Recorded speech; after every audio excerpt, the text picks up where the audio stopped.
Namangan viloyatida ham turli joylarda kuchli yog'ingarchilik sabab ayrim bir hududlarda elektr energiyasida uzilishlar paydo bo'ldi. Buning asosiy sabablaridan biri daraxt shoxlarini sinib, tarmoqlarimizda uzilishlar hosil qilyapti. Shuning uchun mana tezkor brigada xodimlarimiz joyga kelib, muammolarni tezkor bartaraf etish ishlarini amalga oshirmoqda.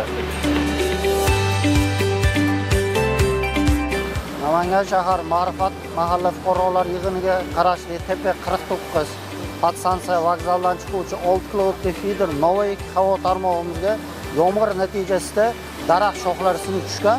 Shu sinib tushgan daraxt shoxlari o'rnida va hozirda ta'mirlash ishlari davom ettirilmoqda.